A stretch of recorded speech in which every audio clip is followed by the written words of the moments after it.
Our planet veers around the sun. Wake up at dawn, it's all begun. We're spinning out. Cool. On that note, Morgan and Robert, thank you again for joining me, Ancient Infant, on the podcast. How are you guys doing? Stellar, man. Awesome. So stellar. Dandy. I appreciate y'all coming in kind of early in the morning, about 9:15. I got my Earl Grey tea here. You got your Celsius, Robert. Still waking up, yeah. Morgan, do you have anything to help you through? I have nothing. We're just raw dogging it today, I guess. Yeah, white knuckling life, dude. Exactly. Let's talk about, before we get into the new music, the new single Panda in Japan, let's talk about why Fiddler, their second album, sophomore album, is what you picked to display here on the bedside table. If you're listening to the podcast, you can watch us on YouTube as well, see this album, see our faces. But yeah, Fiddler, their second album. What made you choose this one? I just like that band a lot. Mm-hmm. I have a tattoo of that band. I've seen them 8 times. Oh, wow. They have the best pits. Yeah. Yeah. It's just a fun band. They're a great band. I was obsessed with them maybe like when I was 18, I think, when I found out about them, or maybe even 17. And I finally got to see them in 2015. And I was there at Shaky Knees with my friend. We were like front row before they had started. Like people were waiting. And these two girls were telling us, one of them was like, this is my favorite band of all time. Like, I'm so pumped. Like, they rule. This is going to be sick. And as soon as they started, before the end of the song, she had to like get the security guard to take her out of the pit or out of the front row because we were all getting crushed by the pit. And I just felt so bad for her. She waited like an hour to see her favorite band rough. within one song. And they're short songs. She was asking to be taken out. It's like, damn, that sucks. Yikes. But it was fun. We were getting like kicked in the head by all of the people stage diving and shit. It was wild. That's the kind of show it is, dude. It's like you'll get knocked down in that pit. They'll pick you back up in that pit, but you'll get knocked around a little bit. It was fun, man. They put on some great shows. It is kind of a weird thing though. Like they did disappear, then they kind of came back for a second, like a year ago. But I don't think anybody really listened to the stuff. It was mid. Yeah, it was okay. Not great. Yeah, those first 2 records just go so hard though. Mm-hmm. And I always felt the second one was a little underrated. The first one is crazy, of course. Yeah, the first one's kind of a punk classic. That second one is a little more introspective. You know, the first one's like, let's go hard and make bad decisions. Right. And then the second one, it's just fun. Let's put the brakes on and realize that we're making bad decisions. Yeah. They did like have some sort of pop writing style on this one. Like they kind of curbed a little bit of the punk rock and like went into like a pop songwriting style, which I thought was cool. Mm-hmm. But it didn't always hit. And then whatever they put out after that just didn't quite land for me. I agree. Fiddler, it like threw me back when you named that album. Like, has anyone picked that on your pod before? Not yet. No, you almost picked that Minus the Bear album. I do like Minus the Bear. I was listening to some of their acoustic stuff the other day. Really? Yeah, I think they just hung it up after like 30 years. 30 years. Whoa. Yeah, they've been around since the 90s. I didn't know that. I only know that one album, and it was just a random album I found, and I thought the album cover was interesting, and I don't know anything else by them. Worth doing a deep dive, dude. They've got some great records. Really? Yeah. Yeah, 30 years. They're kind of mathy on a lot of stuff. You know? I do like some math rock. But yeah, that's sick. Minus the Bear, Fiddler, good couple bands to start the episode with, but Ancient Infant is the band I really want to talk about today. Cool. Panda in Japan came out just a couple weeks ago, 3 weeks ago, maybe February 2nd. How does it feel knowing it's out in the world now? Usually 3 weeks is a decent amount of time to kind of get used to the fact that this song you've known for maybe a year or more is finally out for people to hear. So what are your thoughts now, looking back? It feels good. I think Panda is a step in a different direction for us. It's prettier than a lot of what we've done previously. It's a little more sentimental, and that's kind of the direction we've been heading with some of our songwriting. I mean, the rest of the EP that's coming out is loud, aggressive rock and roll. Yes. But Panda's nice to kind of lean into the melody and some more heartfelt topics. Yeah. What made you want to use that one as the single? I like Rob's harmonies. He's got a pretty voice. That's Rob doing it. I didn't know that. That's me.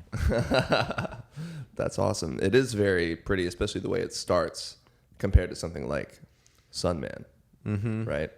When is the full EP going to come out? March 29th.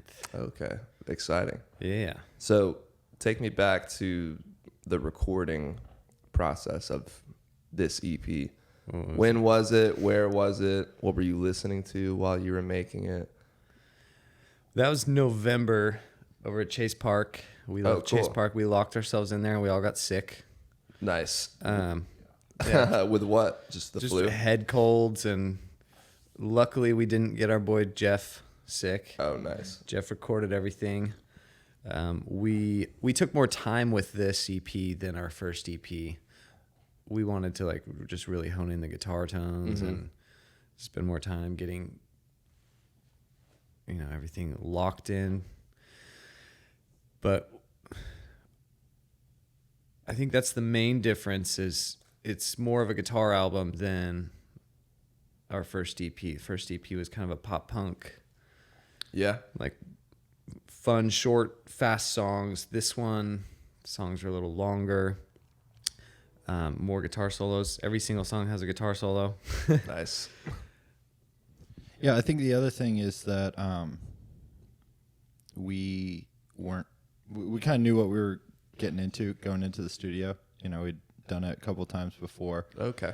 And so recognizing that it's kind of a different beast than obviously playing live is something that a lot of times bands have to figure out the hard way, going in there and being like, whoa, okay. Right. Click I track. Play this a little differently, approach it differently.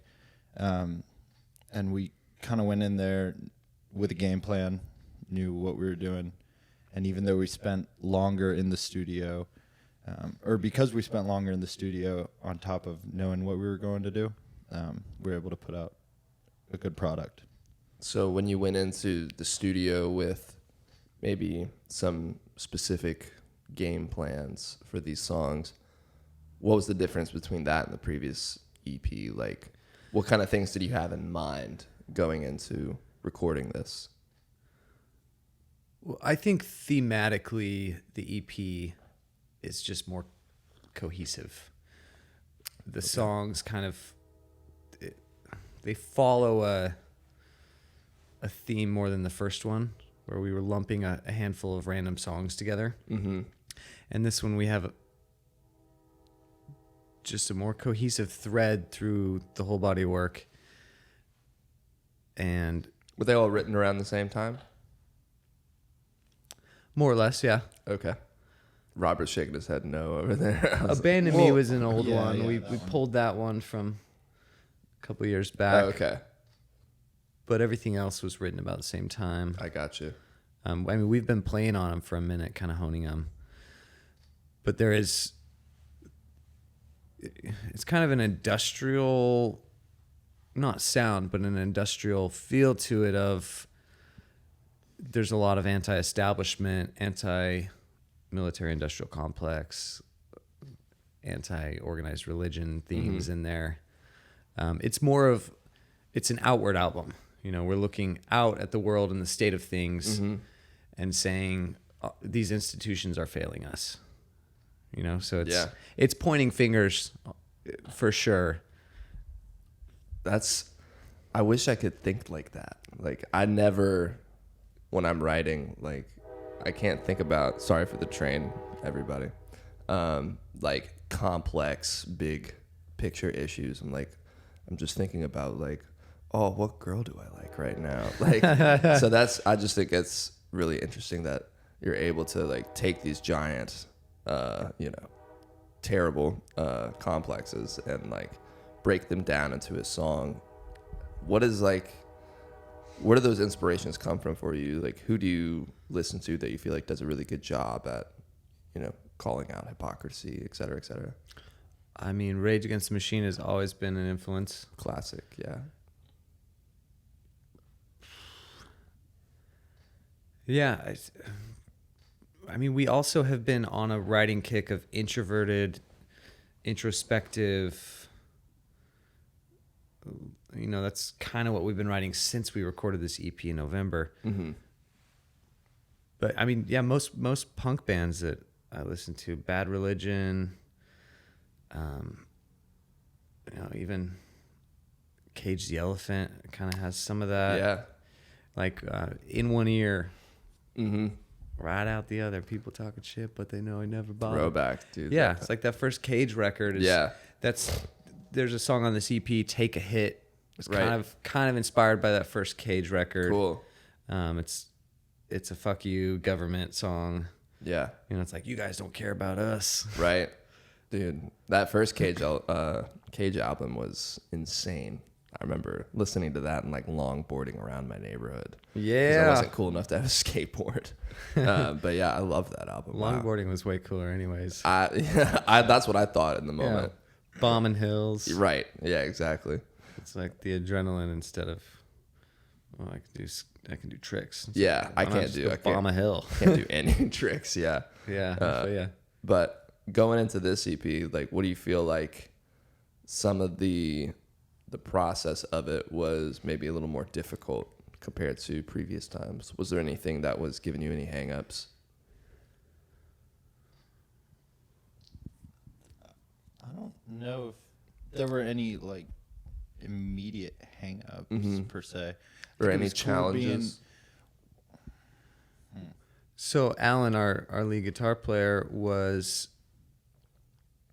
he played a couple of the solos on here, and on Panda in particular, we wanted something soaring and something really pretty, and we spent a lot of time on that particular guitar solo, just finding what it needed.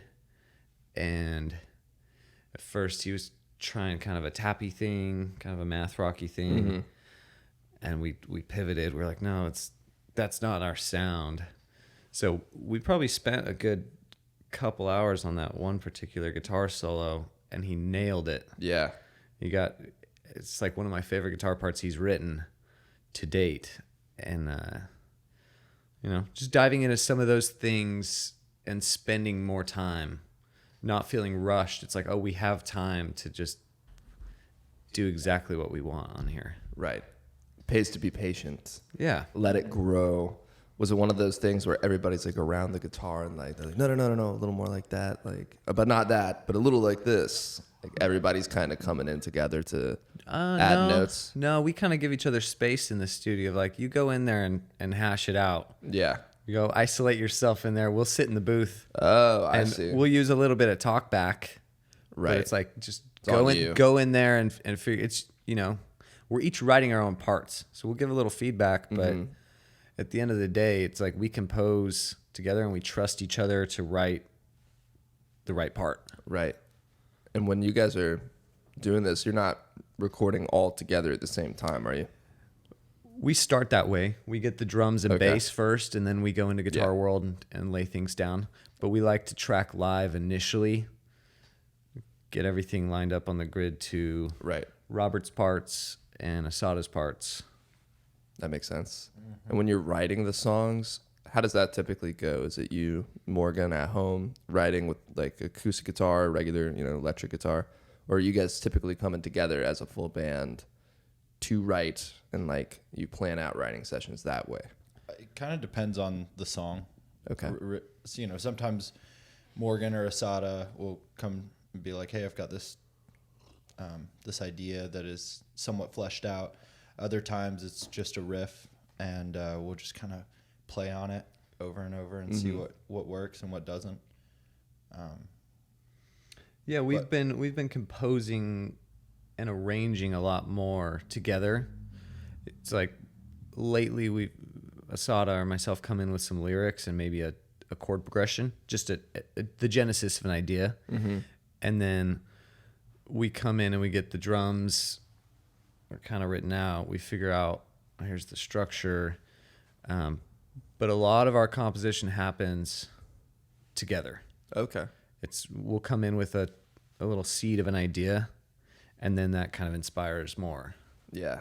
What's your favorite way? Like, what would you say is maybe a song you guys have done together that, when you think about the way it was written, is like your favorite way it's happened for a song? Whether that was just because it was like it came out super quick, or maybe it didn't come out really quick and it just felt very gratifying when you got there. Yeah, I like the ones we have to work for. Mm-hmm. Like we have the song Wrath that we play a lot live. It's not released, but it's taken years to get to where it is. It started with a riff, and I had completely different lyrics for it 2 years ago, and then brought it to the band. We restructured it entirely, rewrote the lyrics, wrote new guitar parts, changed the whole entire vibe of it, and it's been 2-3 years in the works of getting to where I believed in this one little riff. It just had to scrap some lyrics and move some things around, and I like the ones that we really have to dig for. Does it feel tough initially to just throw away those lyrics that have been there for 2 or 3 years, even if this does make sense, we should change it? But like, is there any either emotional connection or even just like logistical connection of like, I keep wanting to say these old lyrics, not these new ones, because I've said the old ones so many times? Yeah, there's a little bit of an emotional connection of like, that endowment effect. Oh, I wrote these, so they must be good. But it's like you have to look past that because it's bullshit. Right. And just sometimes toss them out and be like, this isn't what the song's calling for. Right. It's like that Neil Young quote of like, inspiration's like a rabbit or a little gopher. When it pops out of the hole, it's like you got to drop everything and roll with it. And I think songwriting is one of those ethereal things that you have to. It's like a relationship with the song. Like where does this song want to go? And am I just like putting a square peg in a round hole? Right. Sometimes shoving ideas in a song, it's like you really got to listen to what the song wants. Totally. I think another thing, going off that metaphor, sometimes there's a square hole for that square peg. It's like you still keep that idea around. Right. It might be a great idea for another tune. Totally. You pull that back out later and finally find the match. Yeah, we've got 100 of those. We're like, this is old cool ideas. for something. Just don't know what yet. Stick it in your back pocket, and when the time is right. The old voice memos. Yeah. It's always funny to go back to something you did like 2 or 3 years ago in voice memos, and you're like, I totally forgot about that, and this sounds like some shit that I would have written right now. Like this, or something that you hate, and you're like, oh, please, next. Like, I'm not listening to this. That one doesn't again. need to be heard in the world. Yeah, never. Delete. Do you feel like, as a songwriter, do you feel like you ever write a song, and then months or years later, you come back to that song and you're like, this is way more relevant now than it was when I wrote it? It's like, you ever experienced that? I think so. Yeah, it's weird when like, because for me, it's hard to change lyrics in the moment, like what we were just talking about, like changing the lyrics. So if I do go back and listen to something that feels like it's hitting hard, it's because, almost like I was predicting how I would feel like 2 years later or 6 months later even. I'm like, what the hell? Like, I was telling myself something and I wasn't even listening. I was just writing lyrics that sounded interesting in the moment. And it's like almost this self-fulfilling prophecy sometimes. It can be like wildly serendipitous. Right. Or eerie.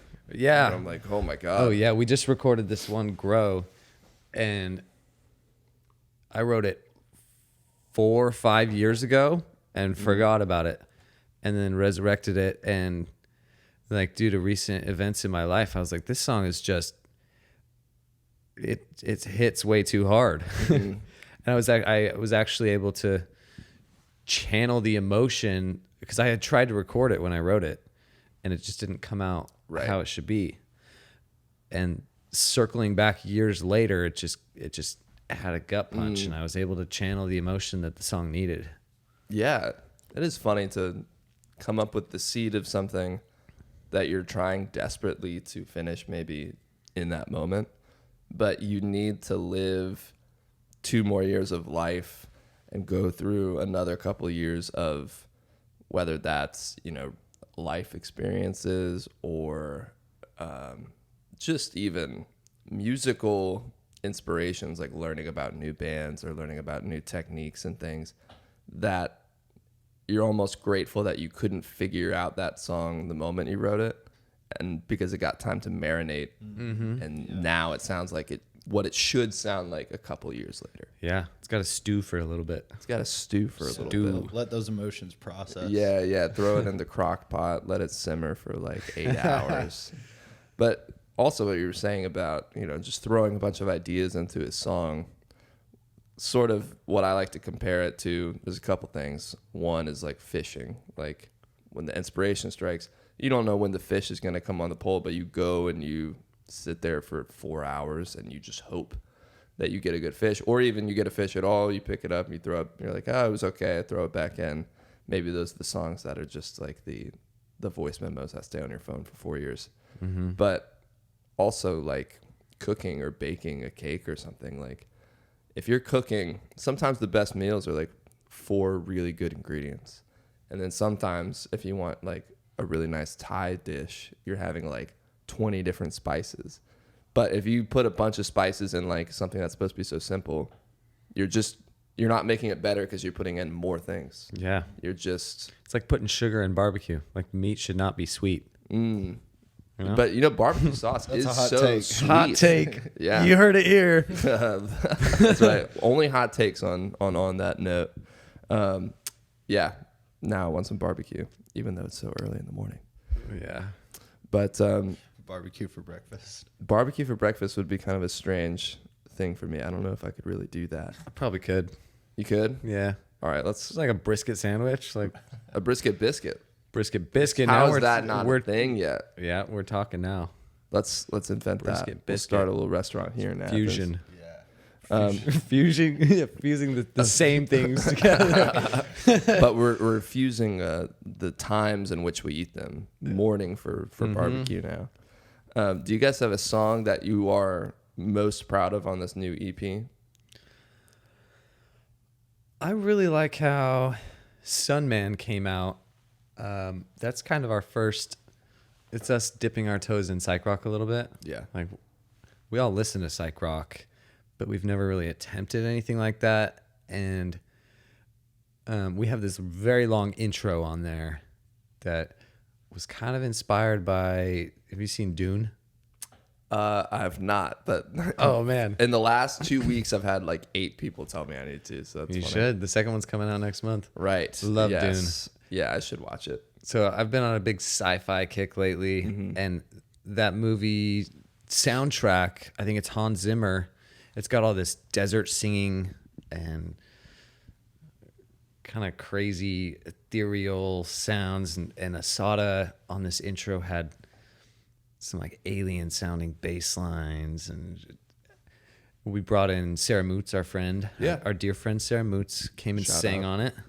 Oh, she did? Yeah, she Whoa. does. She does the singing on the intro, and she walked in and nailed it on the first take. Yeah. She was there for like an hour and just crushed it. Sounds about right. We're like, hey, can you sing like you're in the Egyptian desert, and there's like sand blowing, and Right. she just nailed the vibe. That's sick. I'm gonna have to re-listen to it knowing she's on that.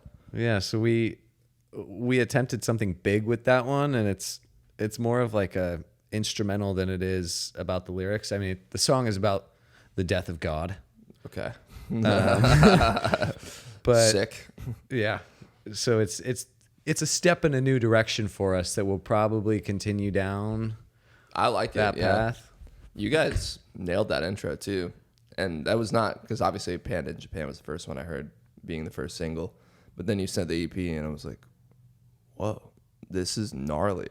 This is a 5-minute long, just like, I feel like I am in Egypt and the sand, and like the sand is blowing around me. I'm in the middle of this like sand tornado and everything is falling apart. Like the world is ending. That's what it sounded like. Yeah, we tried to go a little doomy stoner rock on it. Absolutely. Yeah, like some Queens of the Stone Age kind of shit is what it reminded me of.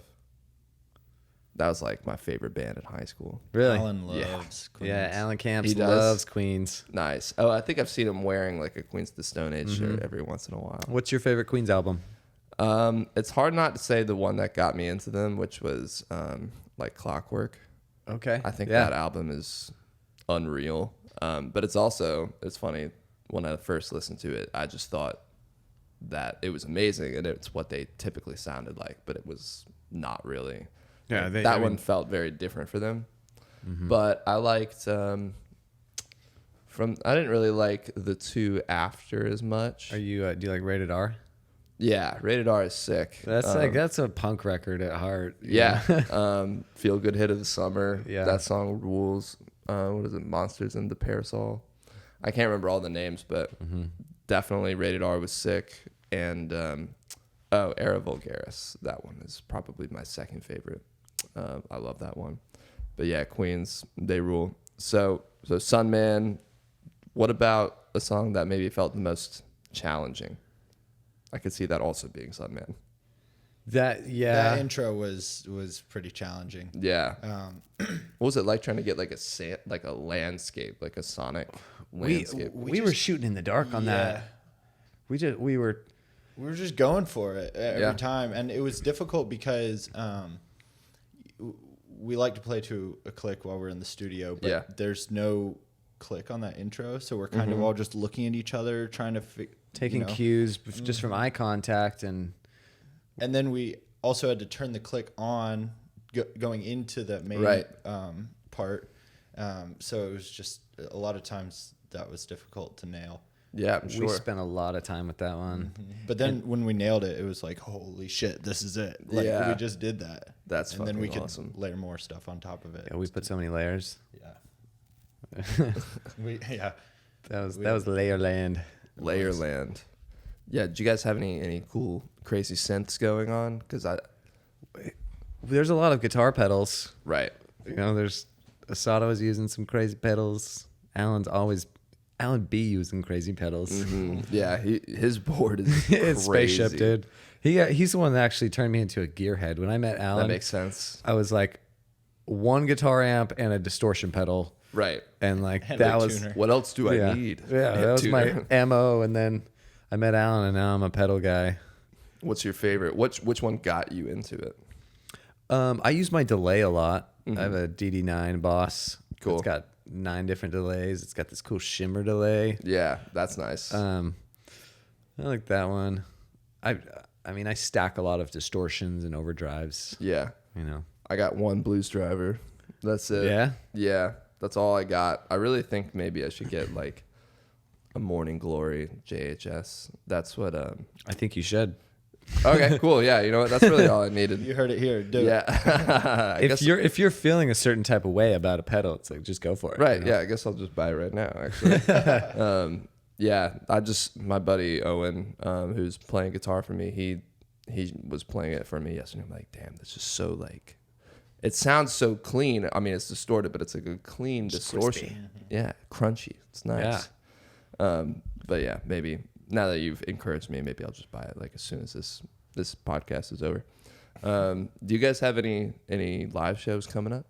We are playing the day of the release, March 29th at Cool. Cine Nice. with Hatch.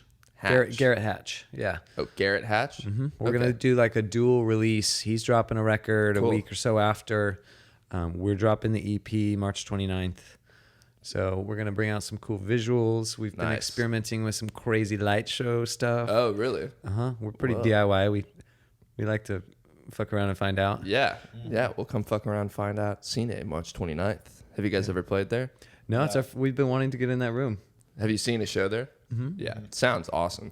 Yeah. It's like surprisingly good for the kind of room it is. You would think. It's like super high ceilings. You're in a movie theater, basically. Yeah. And it like literally sounds perfect in there. I love that venue. Yeah, you've played there a handful of times, huh? Just once. I played there like maybe 3 weeks ago. Very recently, for yeah. the first time, yeah, and it was great with Well Cap. Shout out to Tommy Troutwine on the other Shout side of this wall, roommates. But yeah, Cena is gonna be sick March 29th, right? All right, everybody come out. Let's take this over to the last 5. Yeah. and we'll be all done. So we got, I think I had this system in place when you guys were here last, right? Yeah. Picking out questions from the bowl. Cool. So let's see what question number Take it one away, is. Robert. Dream artist or producer to work with. Oh. This is an old one. You guys may have been asked this one last time. I don't know. I think it'd be cool to get in the weeds with Rick Rubin. Yeah. I mean, that's that's a pipe dream. Who Like, doesn't want to do that? But that is kind of the number one answer, you know? yeah, it's At least for me. It's like, let's make some fridge poetry together, Rick. Yeah. yeah. Rick Rubin, good answer. Let's, what about you, Robert? Oh man. I'd probably say the same thing. I don't know. I like keeping the four of us. So as far as artists, I haven't quite got to the point where I'm like, yeah, I want to work with that person. Right. But as far as the producer goes, yeah, that'd be sick. Yeah, I don't think we've ever even worked with a producer. We kind of self-produce, and we bring in an engineer. Right. Yeah. But Jeff. it'd I be got cool. you. Yeah, it'd be cool to. We've never done that. Hey. You know, it's like we get little ideas from the engineers we work with. and Right. We've recorded But with they're not Jeff. steering you. Yeah. Right. Jeff always has great ideas. We've recorded with Patrick Doherty over at Record Yeah. Recording. He Nice. also has great ideas. Great ideas. Yeah, Patrick's awesome. But overall, it's like we're driving the boat. Right. So Which it's is kind of nice. Yeah, it would be cool when we go to do an album in the fall. I think it'd be cool to bring in somebody that has a creative lead and, you know, helps us hone a vision. Totally. That's sick. What about question number 2? Go for it. Let me go from the bottom here. It seems like you kind of peaked. I did peek. Maybe a little bit. I was that kid on Christmas. I got up at 5 a.m. and went and looked. Nobody knows. Now they do. Sorry, Mom. In the studio or playing live? Both. Not one even a little bit more than the other? Live. Live for sure. There it is. Yeah. We did take some time off of. We've been doing so much writing and recording. We've been doing so much recording. We have all this stuff in the pipeline that we're very stoked to drop. So we took a few months off of playing shows just to do studio time, but I mean, we're performers. there's nothing Right. better. It's electrifying. Yeah. There's nothing That better. connection, immediate right there. Yeah. And that's why we do it. Yeah. It is a bit of the yin yang of music, I think. Like, they inform each other, being able to play live what you have recorded in the studio. Yeah. And It's like recording in the difficult, studio too. Honestly. It helps us hone the song live. It's when we know exactly, totally. you know, we've The parameters. Yeah, and also oddly the enough, parts. vice versa. You know, when you're like playing it live over and over and over, and then Yeah. then you start coming up with those ideas. Oh, we should do this while we're there. Right. we But- do like to give new songs stage time before we go into the lab and cook things up. You know? Yeah. I've never done that. I feel like I You- should give that a studio try. first. It's always studio first. Yeah. But that's really just because I feel like You play like every instrument on your tracks, right? I used to, like, back in the day, like 4 or 5 years ago. But lately, when I have been recording, it's with, I'll get session musicians or whoever the producer is to essentially play the parts that aren't rhythm guitar and singing. And then I'll, depending on what the song is, I'll like throw something else in there. But my strength is more in the, like, trying to just direct the vision of what I'm going for in a direction.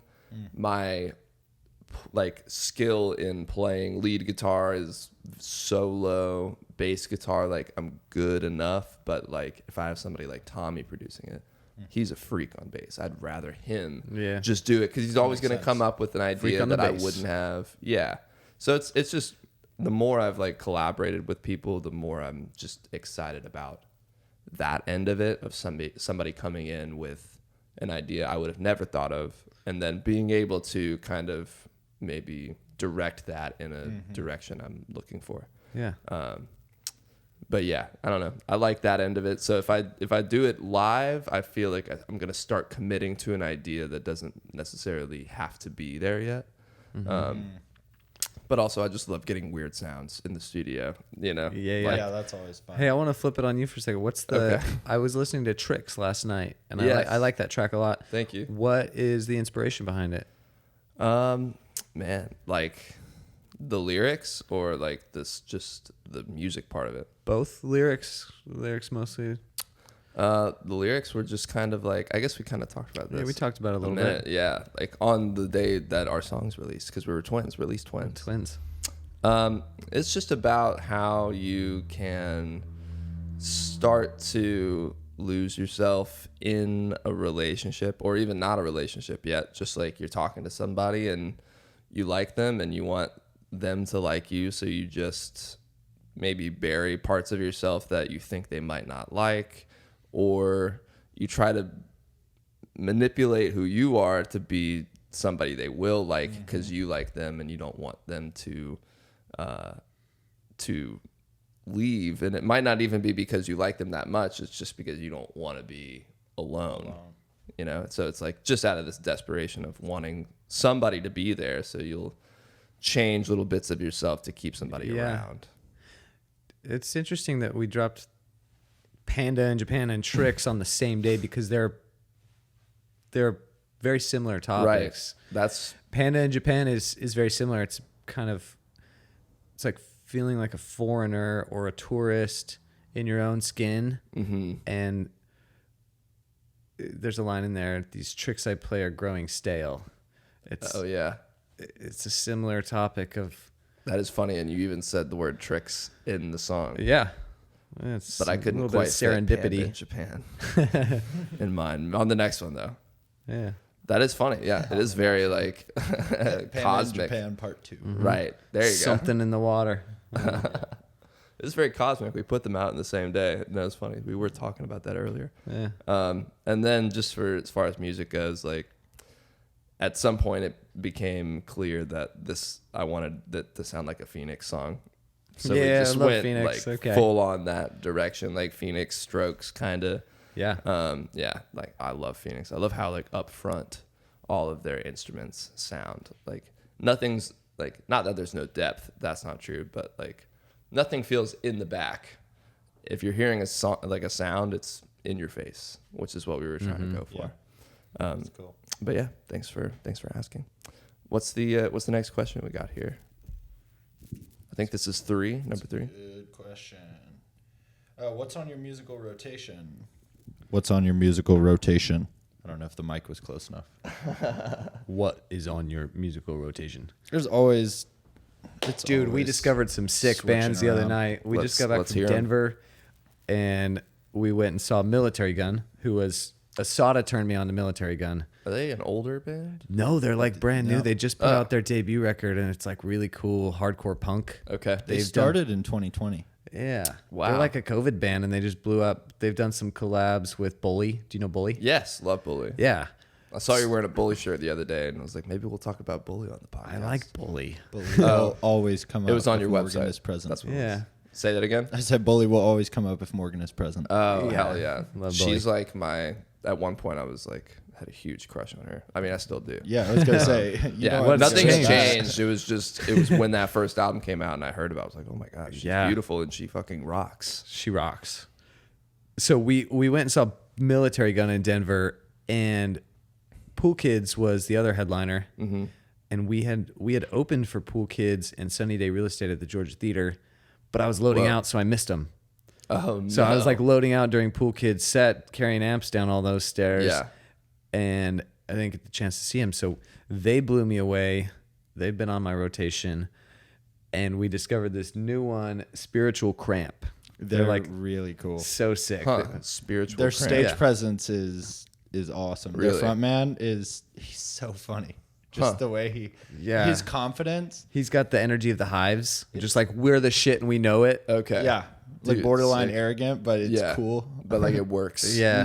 That's just awesome. like some hedonistic, Yeah. self-deprecating, fun, dancey rock and roll. They were so cool. They're Sick. really awesome. It's a great band name. Yeah, Spiritual Cramp. Yeah. That's awesome. Some great bands. So you said Spiritual Cramp, Pool Kids, Military Gun, and the new Idols record.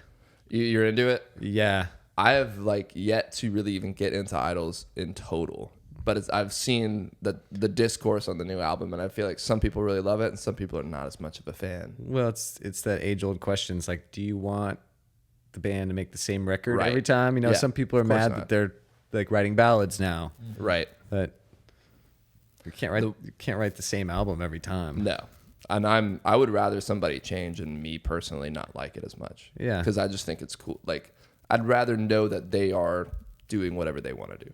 Yeah. Like Yeah. even if it doesn't quite land. I don't know that this album is a starting place for Idols. There's a Right. couple standout tracks that could maybe pull you in, but I think starting with something earlier and then getting into their Totally. later work is A lot of people love the one with I don't know the name, but the giant pink ball hitting the guy. Mm-hmm.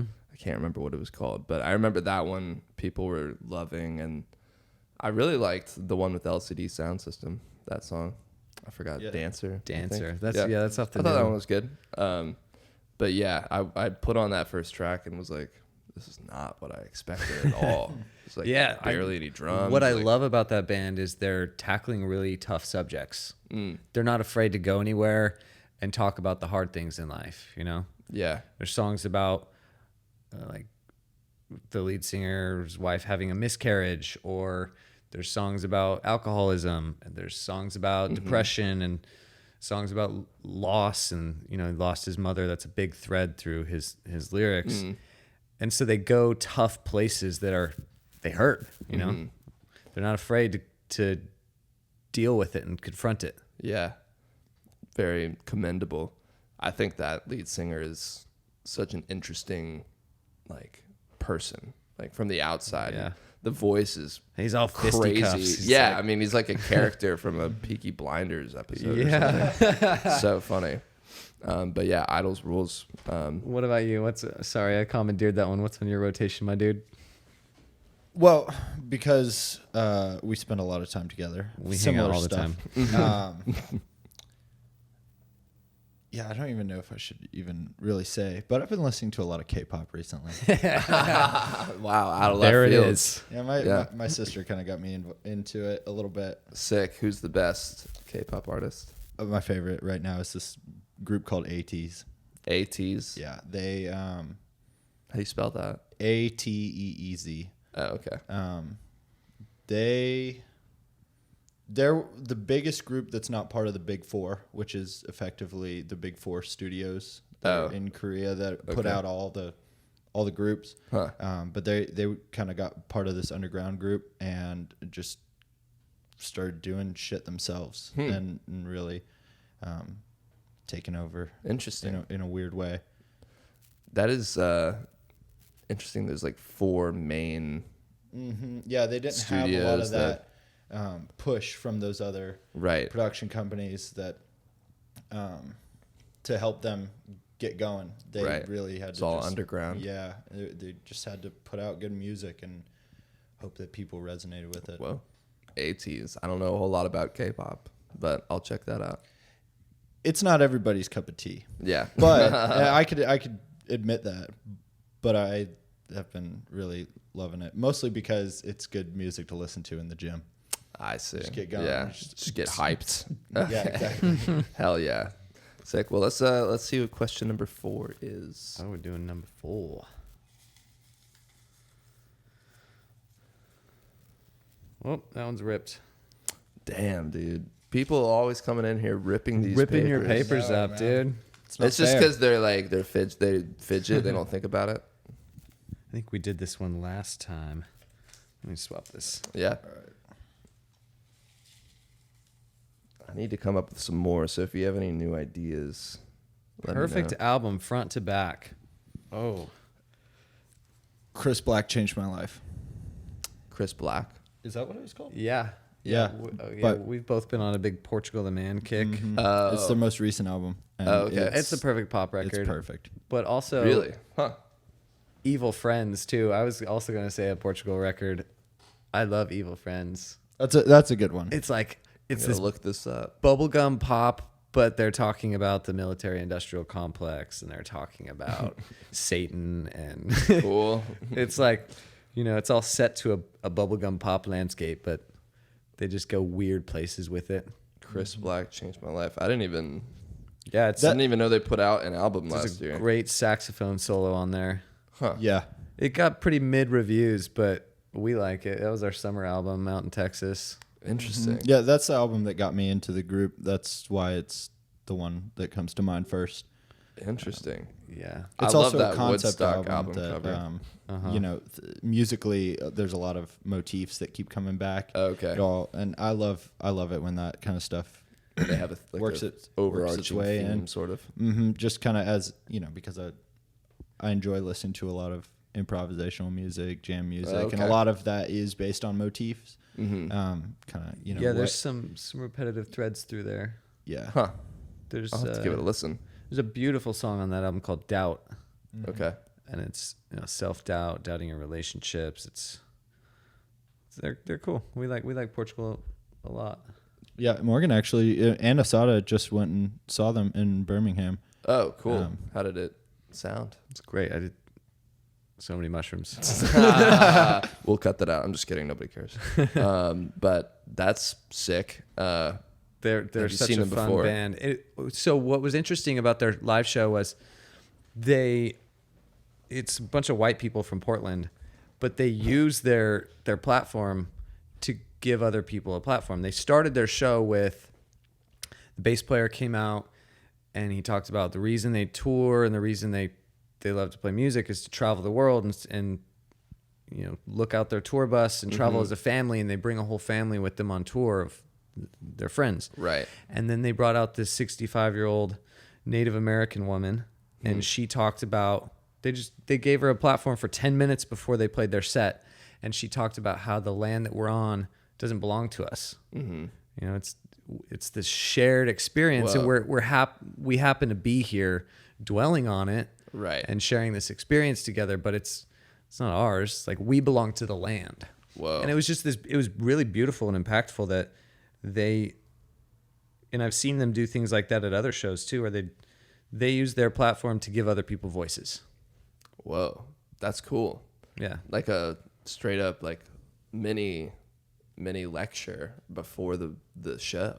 Yeah, but it was poetic and Right. and I didn't mean heartfelt. lecture in a bad way, just more like literally somebody offering a new perspective before you about to rock out, Yeah. Yeah. That's sick. That's really cool. No opening band? There was an opener, and Okay. the opener they were called Snack Time. They were like a Philly funk band. Wait, yes, dude, I know Yeah. them. I know So- them. The guy who played sax in that band played the sax solo in my song "Better Than You" Blues. Really? No way. Yeah. Okay. Yesay is his name. Yesay Ali. No shit. It was so random when we recorded that song. It was literally the last thing we did of the whole EP because we were like, I want a sax player because I literally say something about the saxophone in the lyrics, but his normal guy couldn't come or something like that. And last minute, Yesay came through and ripped the solo. The one that's on the recording is the first take he did. He listened to it once. Wow. We told him it's in C sharp minor. And he was like, all right, cool. And then he just ripped that shredded solo. it, yeah. Perfect. We had him do 2 more takes anyway, but the first one was the one we used. And super cool. And yeah, I've been following Snack Time forever. I was like, there's no way it's the same Snack Tight, Time. dude. But yeah. Snack Time, shout out. Dude, yeah. I would love to see them live. They seem like they have so much fun. Yeah, they're cool. They're all wearing basketball jerseys and Sick. Yeah, of And then course. they played half of Portugal's sets. Like, they were all jumping up on horns for Oh, whoa. Portugal's set. Wow. Yeah, it was tight. There were like 14 people on stage. At one point. It's That's cool as hell. It's That's a whole so fun. orchestration, Nice. It's impressive when bands can do that. We're like, Right. Just bring a whole horn section and still make Yeah. it work, Yeah, not feel forced. sometimes I'm like, we should bring in a 5th band member on keys. And Rob's always like, no. And you're like, okay. But what if? I'll ask in 2 months again. I'll Check bring it back up later. Yeah. I don't need more friends. So Portugal the Man's Chris Black changed my life. Great That's a record. good answer. Yeah. All right, cool. Well, let's check this last question here before we're off. Seems like I'm kind of peeking. Magical number 5. Unexpected musical influence. Yeah, who do you think people would be kind of surprised to know you really listen to? Not BTS, K-pop in general was a bit of a surprise. Yeah, for probably Starfucker would be my answer. Oh, cool. Yeah. Just because it's such pretty music a lot Yeah. of times, very synthy too, and as a guitar band, it's sometimes maybe it wouldn't seem like it add up. Totally. But we've actually been working on this track that I kind of took a lot of influence from them in their drum parts. I think, would you say we probably all did with Fool's Gold? Or Yeah, I think there's some Starfucker in there, and there's some Temper Trap. Temper Trap. Yeah, I used to really get down to them. I think for the longest time I was trying to make Ancient Infant a punk band, and then I realized, like, dude, you love indie rock. Yeah, yeah.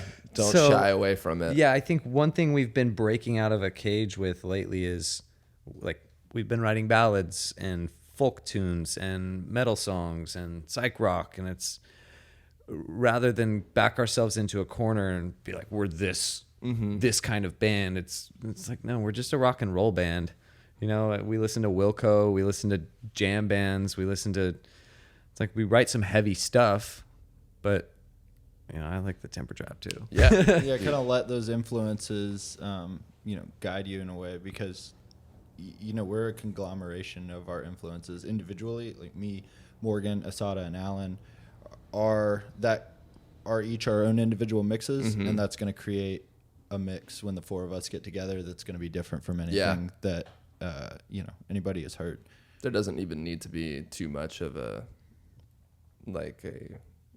what is the word? You just don't have to force it. You guys all listen to different things. It's going to come out in different ways throughout the recording process or the writing process. Yeah, it's Alan and Asada are always turning me on to stuff that probably wouldn't have found on my own. Yeah. Robert and I had a big Deftones kick this summer. I've still never gotten into them. Like, I would love to be a Deftones guy, but I don't know where to start. Everybody's like, do the White Pony album or the one with the girl and the 0.5. Yeah, that's a good one. Picture. That's a good one to start on. Yeah. Their first record's Yeah, there's one this to song start. Bored on their first record. Which one is the first album? Like, it's the one with the you know that thing that parents use to get boogers out of their kids' nose? yes. Yes, I know exactly what I you're don't talking even know what about. that's called, but I don't either, but it's the pink yeah, thing that you want to squeeze. the the big album thing cover. you want to squeeze. Right. We'll leave it at that. Ancient Infant, everybody. Thank you very much, Parker. Yes, March 29th, you guys are playing at Cine, correct? That was the day. That's Cool. the day the EP drops. And Nice. EP, March 29th, Cine in Athens, Georgia, March 29th. Come see the show. Panda in Japan is out right now. Everybody go listen to it. Give them a follow on IG, Ancient Infant. Robert and Morgan, thank you again for coming on, guys. I really appreciate it. Thanks yeah, for thank you, having us. Parker. Have a good rest of the day. Peace. Thank you again for tuning into the newest episode of On That Note with Parker Whirling. Remember, not only can you listen to the episodes on Apple Podcast and Spotify, but you can also watch the episodes on my YouTube channel, which is linked in the description below. And on that note, I'll see you guys next time.